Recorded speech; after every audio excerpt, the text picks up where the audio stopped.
Hey guys, welcome back. It's Dave. It's 10:12 p.m. Eastern Time on Tuesday night, 7:16, and I wanted to come at you with a short video that had a couple purposes behind it. Purpose number one was to just give a quick recap of 7:14, which was the last day of this past week of the Saratoga meet, and those that did not catch the last couple Saratoga videos. I'm going to handicap as much as I can this entire Saratoga meet using the pace progression model and keep track of what the grid biases are from week to week and to see if the biases stay the same or are they changing per week. And I'm looking at the bias in one particular way, and that is how the grid is pointing to what the grid is pointing to when it comes to the winners. And we take a quick look here on the 14th. I think I had 8 races that I handicapped. And my last video I did was a preview of those 8 races. And I didn't do a video with the results, so I'm going to do one right now. Race 2 was the first race. I passed on race 1. And if you notice, I had the 4-horse as a B selection. Okay, and the 4-horse won the race. And what I'm doing is I am tracking, and I'm going to show you my tracker sheet.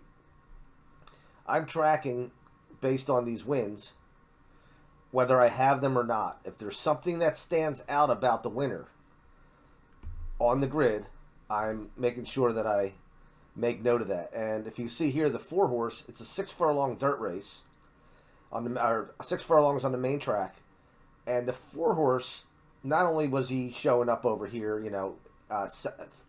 third best on the what I call the summative categories, the early, late, the overall, and the overall class, but he earned his points mainly over on the early side.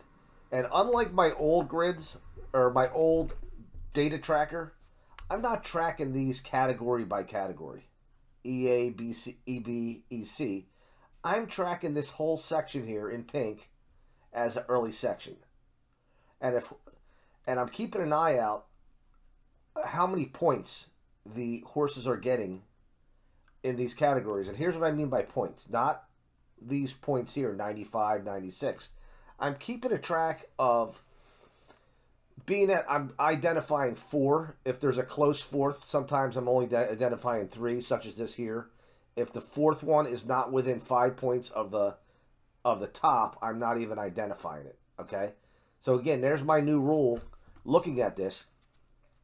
When I'm identifying first, second, third, and fourth in each category, first I look at the top number, which is a 96, and he's going to get the blue because the blue is my default color for number 1. And then anything within 5 points is going to get identified as either second, third, even if I have multiple fourths. And as you can see here, we have 4. Even the 4th is a 91.5. That's 4.5 points from 96. So he was a 4th. But back to what I was saying, being that I'm identifying 4, the blue is getting 4 points, the yellow is getting 3 points, 2 for the green, 1 point for the 4th place, orange. And you'll see that grid sheet I'm talking about in a second. And so, out of these 3 categories, there's a total of 12 possible points you can get. If you're tops in EA, tops in EB, tops in E3, that's 4, 4, and 4. Okay, that's 12. And I've been making note of the early, the middle, late, and the overall. Okay? The overall categories, or I should say the summative categories, because I have a category by itself titled overall. I don't want to call all 3 of these overall, okay? These are more or less summative. These points are going to be a reflection of what's happening either in the early end, the middle late end, or both. So in this case, the 4-horse at a 6-furlong dirt, he did all his work as far as this grid goes over here on the early part. Okay? He actually, using my point system, he had 11 out of 12 possible points over here. And then if you go do the math, you can see where the numbers come up with the other ones. But right now, again, I'm just worried about winners. And I'm not worried about trying to predict second place, third place, fourth place, and so on. If we look here across, we have a 5.5 furlong on the turf. Now, when you look at my turf data in a minute or so, you're going to see that despite the fact that it's on the grass, the early numbers of the turf sprints are really, really reflecting winners here. So again, we have 4, 8, 9, 10, 11 possible points, but this horse was aided by a good performance in the middle late portion too. He was the second in both, and yellow, green, blue, same color code, just different shades for the middle late portion. Now, if you look at the final, we had a 90 here, and again, I'm only going 3 deep on this one, not 4, on these two categories, but they still have to be within reasonably 5 points from the top for me to identify it. Okay, so we have a 90, 85.5, and a close third at 85. And then again, if these horses have done enough here or here to show up in the categories, the summative categories, I'm going to take a look at them and I'm going to consider them. And now I'm going to eventually, as my data builds up even more on my data tracker, I will now get bold enough to say bias is pointing too early in a turf sprint. And if they're not showing nothing early, and they're getting all their summative points because of the middle late, I'm still going to favor something that's showing up over here, over top of a horse such as this one here. Again, and then if bias changes over time, then my opinions may change as far as the way they evaluate the grid. Now, in this case, I put 2 over the 1-7 over the 6. The 2 horse actually did win the race, okay? And as you can see, the grid pointed it out. Grid told me who the winner was going to be. I made the right move, putting him on top. I go to the 4th race here. The 5 horse won this race. Now here again is a prime example of the recent bias, at least from last week. And I'm going to see if it carries over from week to week with the 3 or 4 days off in between. And I'm going to show you my choices for tomorrow at the end of this video. But the 5 horse did not show anything in the summative categories, did not show anything in the middle late, but did show up in the early. He did not have the most quality points early, 4, 8, 9, 10 points on the 3. And this one only had 2, 4, 5, 6, 7 points, okay? So this may be a horse that I can't make an argument for here. Okay, so this is one that obviously I did not have in my selections. Based on what I have to show for that 5 horse, I can't make any assumptions. Okay, I just have to, if I trust my data and my factors enough, I just have to write this off to racing luck. Okay, that these horses here did not run as expected. Okay, simple as that. And then the 5th horse, again, we have 5th race. We have a 1.1 mile, we have on a dirt track. So right now on this page, we have 3 main track races, one of them being a route, 2 of them being sprints, and 1 turf sprint. And the 3 horse actually won this race, despite the late and the middle late eye-popping numbers here, and sweeping the summative categories. We actually had the 3. And the 3, I had him as a second choice here, along with the 6. Okay, so the 3 was nothing to ignore. I mean, he does show up in the early categories. Okay, he does show up in the middle late as second. So the middle late, the most points you can get are 6 because I'm going 3, 2, and 1. Top, second, and third. So we only have 2 categories. So 6 points is the most you get. He actually got 4 out of 6 there. And then in the summative categories, you can only get 12, just like these 3 over here. 4, 4, and 4. So the highest point getter was actually the 7, and that's why I had him on top. But again, I'm going to evolve the way the bias tells me to evolve. So the 3 points, or the 3 horse, really showed across the board, and he won the race. Now I look at the race 6, 8, 9, and 10. Race 6 was a mile 16th on the turf. Okay, so we have a turf route. Now you're going to see from the couple that I have that the turf routes are, and this is usually indicative of a turf route anyway. My late numbers here, my middle late numbers, pointed me to the winner. I do realize that 2 of the 3 early categories he was, tops in EA, EB. He was also top. So that right there just pops out to me on the grid, that horse. I'm not going to go, that's why I put it as my single A. I would not take a lot of time analyzing this grid, saying, oh, let's try to beat the 1A, because I wouldn't try to find something I didn't like about him. Okay, because he's showing early, he's showing middle, late, and obviously he's showing in my summative categories. Race number 8, 7 horse. Okay, I had him as a second choice, top of the 5. And again, I'm not going to explain to you why I had the 5, but if you take a look, you'll see, get a general idea. For those of you that are using the pace progression model to some extent with your handicapping, I would start keeping an eye on this as well.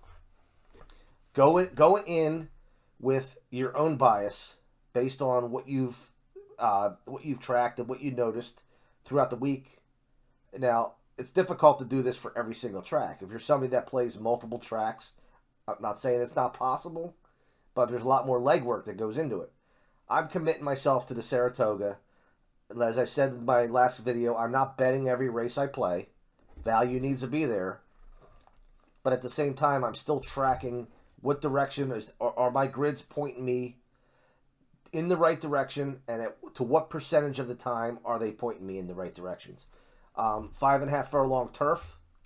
Again, this one here just kind of stands out, the 6 horse, and the 6 horse did win the race. Okay, so you may look and say, well, wait a second, the 6 horse was 4-5 winner. Well, at least the grid was telling me that, he deserved to be where he was at on the odds board. Okay, so there is validity going on there with the pace line that I'm choosing as well. And then we have a mile 16th on the turf again.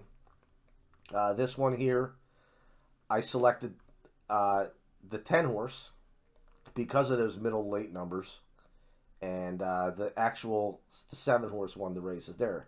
So that right there it's tough to decipher that one as well.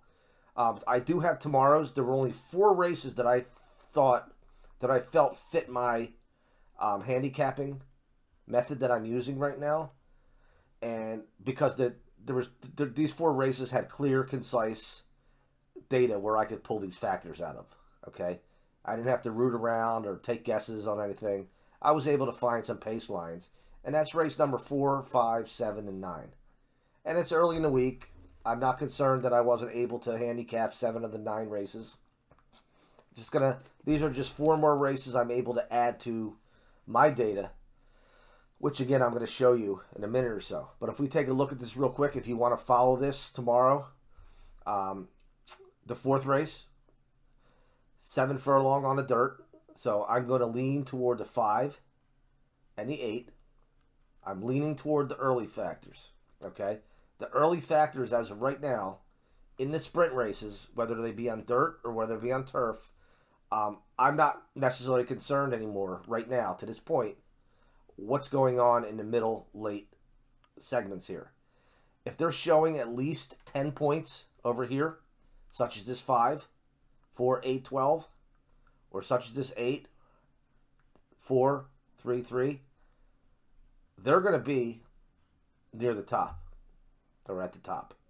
Okay? Now, the 8 horse has something going for him that the 5 doesn't. The 8 horse does have the middle late numbers over the 5, and he's also tops in all 3 summative categories. So if I had to say which of the 2 are my top, if I was, let's say, playing in a tournament, I shouldn't say that. If I was playing in a tournament and the 8 horse was is going to be go off as 4-5, and this one's going to get maybe 3-1, 4-1, I would take my chances with the 5. But if I had to say, who do I think is going to be the top horse out of these two, I would say the 8. But I put them both together, and then I have the 1 and the 4 right behind. Okay, the 5th race is a mile 16th on the turf. Now again, turf, I'm leaning more toward the turf routes. I'm leaning more toward the middle, late portion of the race, and obviously the summative categories, which is why the 9 horse is my top play here. I did give the 1 the benefit of the doubt as a second tier choice, and that's simply because of the difference in actual points that separate the 1, the 2, and the 8 here. 94, 91.5, 89, 93, 90.5, 89, 93, and so forth. So I'm giving this 1 horse the nod for second tier, along with the 8 horse. Okay, the 8 horse is showing me something across the board here, in both early segment and the middle late segment, and it was enough for me to say, okay, I'm going to make him second tier, and I put the 7 as a third tier. Now this is going to be a good test. If the 6 horse runs well in this race, okay, because he's second in both factors in the middle late portion of the race. If the 6 horse does run well, and again, I know it's only one race, okay, but I do have another race somewhere here when I get to it. Yeah, this 9th race, where this is going to be a good test for me. If this horse runs very well, I might say, hey, listen, he didn't show up here, or he didn't show up here, but at the same time, he is showing me something here. That may be something I need to make a note of, again, for turf routes, and keep an eye on as the week goes on, that particular bias. Now, in race 7, we're back to the dirt again. 7 for a long sprint. And again, I'm leaning toward early and summative. And this horse has the padding in the middle, too. Middle late. So the 10 horse, along with the 4, okay, I'm going to put the 4 on top as well. And I'm going to show you why when we take a look at my data sheet. And then mile 16th on the turf again, I'm going to lean toward this 13, which I don't know if 13 isn't also eligible. There's a good chance he runs. I also don't know about these 2 races, what the weather has in store. If these races are taken off the turf, I'm not even going to count this data. But at the same time, the 13 is my top because of the middle and late portion of the race. Is enough for him to show up with 4, 5, 6, 7, 8, 9 points on the summative category. The 8 horse has nothing in the middle. So again, this is going to be a good challenge too. Okay, let's say the 13 does run, and the 13 runs well, and the 8 runs out of the race. Well, can I lean toward the fact that the 8 showed me nothing here, the middle later portion, even though he was tops in the summative category, 4, 8, 11 points, but they all came from his early performance here. And then the other test would be, what about the 12? What about the 1? If the 1 horse runs well, we have tops in the final, second best in the turn finish. So the middle late portion of the race, he has a total of 5 out of possible 6 points here, but not good enough here to show up over in the summative categories. So I got some things to watch out for. Now, if I go and I take a look at, if we take a look at the data sheet I've been using, there's not a whole lot of sample size. It's not a big sample size yet. But the tan are the 2 dates I started tracking this from last week. Okay? So when Sunday comes and they go on break for 2 days and the whole new week starts again before Wednesday, what I'll do is I'll change the color shading. So this entire week, from Wednesday to Sunday, however many days I get a chance to handicap and look at races, these races will be in the underneath blue. So 7/18 will also be shaded blue. 7/19 will be shaded blue, and so on. But if we take a look at what we have here, we have the dirt sprints. Okay, our dirt sprints, if you notice the early categories, and again, there's only 12 possible points in early. We have 10, 10, and 11 here. 7 and 7. More than 50%. So 6 points would be 50%. If there's a possible 12 in this category, 4A 12, because there's EA, EB, EC, the winners have had 50% or more of the points except for this one race. Okay? Except for this one race. The outlier here was this 7 furlong race where there was no points, which means they didn't finish. They didn't fall in the top 4 categories. Only 1 point in the early late, and he scored 8 points in the summative categories between the 3. So that was the outlier there. The rest of them kind of tell you that the middle late categories right now in the dirt sprints haven't really been playing a huge role, except for this first race, 6.5 furlongs. Horse had 4 points in the middle late category. Other than that, all the work was done on the early end, okay, before the top of the stretch. Now, if we take, or actually before the turn, I should say, before the turn, because the middle late takes into consideration performance on the turn. We move over to dirt routes. I only have 3, okay, and the middle late starts coming into play a little bit more. The turn and the finish. Not as much. It's a little bit of a balance here, 5 and 4, 2 and 3. And the summative points are a little bit lower too. Again, out of a possible 12, we have 7, 9, and 8. Still more than 50% of the total possible. But it's a little more balanced out here. And again, not enough of a sample to really, for me to make a determination based on that. Now we go over to the sprints on the turf. Again, 12 possible points total in the early EA, EB, EC. We got 10, 10, 11, and 12. So this 12 was 3 blues, 2 blues and a yellow, and then probably one blue and 2 yellows. Okay. Middle late, we got a 4 out of 6, 4 out of 6, 5 out of 6. So I would say the middle late portion plays a bigger role in the turf sprints than it's playing right now in the dirt sprints. And then again, the summative categories, 12 possible, 12, 12, 12, and we have an outlier 6 there. And then finally, the turf routes, we only have a 3 sample. Turf routes, outside of this last one here, 6 out of possible 6, middle late, 5 out of possible 6 here, middle late. Total outlier right here, 3 summative points. That means there was either a yellow and a green or a green, green, green. And then 8 points. Okay, so again, I'm not putting a lot of credence into this yet, but I'm just showing you what I'm doing as far as tracking. And I'm more interested in, does the trend stay at this particular track week by week, or does it change? When that new week of racing begins, after the 2-day break, are we seeing more sprinters winning from coming from getting their points here than here? Now again, there's only 6 possible points in the middle late, 12 possible points here. So I got to be really careful on how I dissect that. And just because I see a 9 here and a 5 here, this is still a better percentage out of the possible than the 9 out of the 12. Other than that, I really don't have anything else to share. I just wanted to make sure I touch base before this new week begins.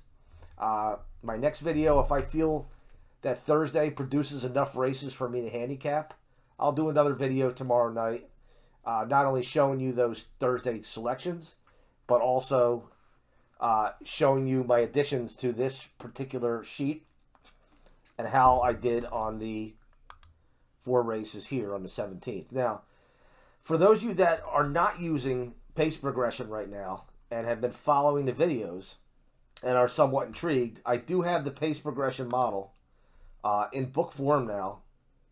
And give this screen a second. Sorry about this. I just have too much going on right now on my PC. Usually takes about 3-4 seconds. But as I was saying while I'm waiting here, I do have my, there it is. My pace progression model is available on Amazon. It's 51 pages. It's $26. So those that don't want to go the $40 um, digital route with the videos, the book is very clear, concise, and it takes you through step by step, and it also includes the couple columns, as I mentioned before in my other video. It includes the class and the target rating from the matrix system, and therefore it talks about the overall plus class category, which was not in existence when I created the original pace progression model. All right, thanks for tuning in. I'll talk to you soon. Take care.